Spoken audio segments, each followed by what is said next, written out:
teman-teman, perkenalkan nama saya Astria Dharmawati Gia, NIM 1902542540004. Mata kuliah Diversifikasi dan Pengembangan Hasil Perikanan, jurusan Teknologi Hasil Perikanan, Fakultas Ilmu Kelautan dan Perikanan, Universitas Maritim Raja Ali Haji. Sebagai dosen pengampu yaitu Dr. Sri Novalina, AMP. Baik teman-teman, pada video kali ini saya akan membahas mengenai diversifikasi produk perikanan, yang artinya diversifikasi adalah pengembangan jenis produk olahan hasil perikanan dari bahan baku yang belum atau sudah dimanfaatkan dengan tetap memperhatikan faktor-faktor mutu dan gizi sebagai usaha penting bagi peningkatan konsumsi produk perikanan baik kualitas maupun kuantitas dan peningkatan nilai jual. Dan juga produk adalah suatu yang diproduksi atau tumbuh atau hasil dari suatu proses, bisa juga berarti komponen baru yang terbentuk sebagai hasil dari produk kimiawi. Salah satu contoh dari diversifikasi hasil perikanan yaitu pembuatan bakso.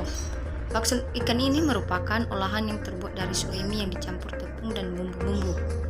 Adonan dicetak menjadi bulat-bulatan dan direbus. Bakso ikan mempunyai rasa yang gurih dan enak dan merupakan suatu olahan modern yang paling digemari. Produk ini selalu disimpan dalam kondisi beku dan penyajiannya dengan bercampur bakso ikan dengan kuah dan dihidangkan panas-panas.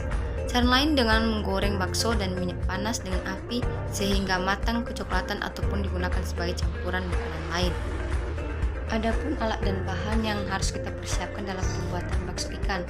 Yang pertama yaitu alat pisau, plastik untuk mengemas, baskom, keranjang, mixer, sendok, dandang atau wajan, mesin pencetak bakso. Yang di samping yaitu suatu gambar dari pencetak bakso itu sendiri. Yang kedua itu bahan, salah satunya itu surimi, jahe, air es, MSG, garam, tepung tapioka, bawang merah, putih telur, bawang putih, daun seledri, STPP, baking soda. Di sini saya telah membuat takarannya, tapi disesuaikan dengan kebutuhan masing-masing. Adapun prosedur pembuatan bakso ikan yaitu yang pertama, surimi setelah beku dipotong-potong dan dilumatkan dalam alat silang cutter. Yang kedua yaitu setelah lumat ditambahkan garam. Pencampuran terus dilakukan hingga terbentuk adonan yang lengket. Tambahkan air es sambil terus diaduk hingga adonan menjadi halus atau lembut. Yang ketiga yaitu tambahkan tepung tapioka dan bumbu-bumbu yang telah dihaluskan seperti putih telur dan campurkan hingga homogen. Campur hingga adonan tidak lengket atau kalis dan dapat dibentuk. Yang keempat yaitu pencetakan. Adonan dicetak berbentuk oval seperti kapsul dan ditampung dalam wadah berisi air hangat dengan suhu 40 derajat Celcius selama 20 menit. Selanjutnya rebus adonan pada suhu 90 derajat Celcius selama 20 menit sampai masak. Untuk mendapatkan elastisitas atau kekenyalan yang tepat, sebaiknya saat perebusan suhu air dipertahankan antara 80 sampai 90 derajat Celcius. Yang kelima yaitu bakso yang sudah masak dalam rebusan akan mengapung. Selanjutnya baru diangkat.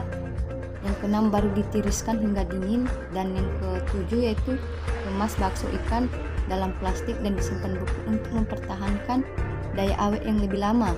Sedangkan bila disimpan di ruang terbuka, daya awet bertahan sangat singkat atau 1 hari. Adapun standar mutu bakso ikan.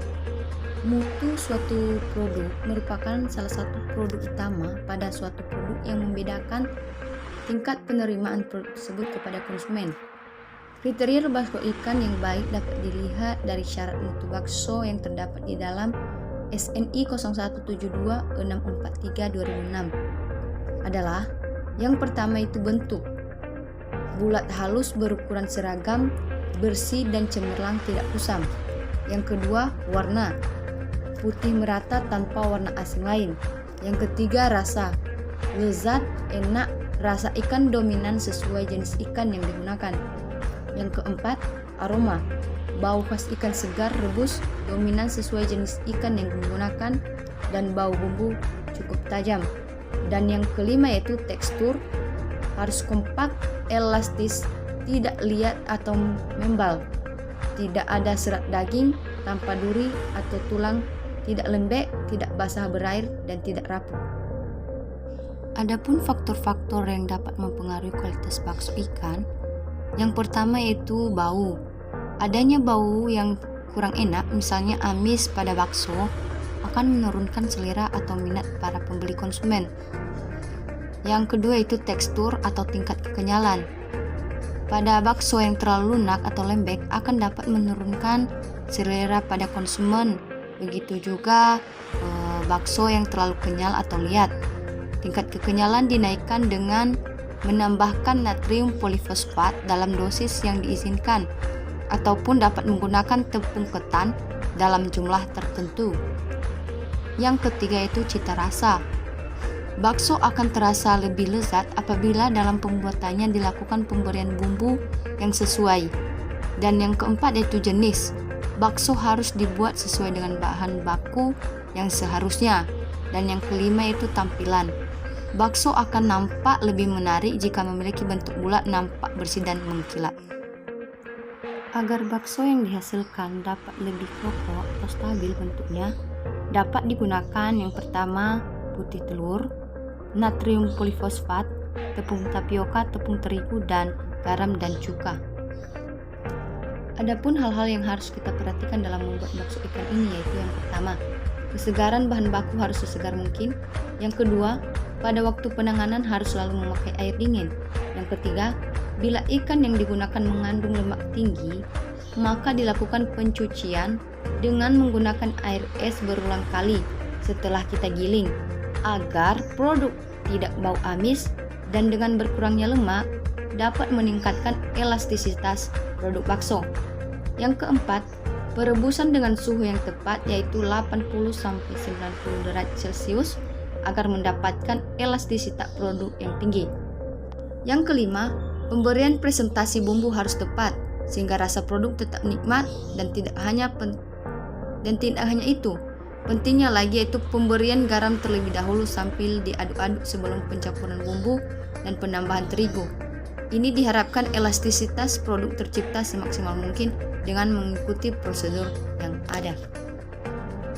Baik teman-teman, begitu saja yang bisa saya sampaikan mengenai diversifikasi dan pengembangan produk hasil perikanan dan disertai dengan contoh diversifikasi itu sendiri.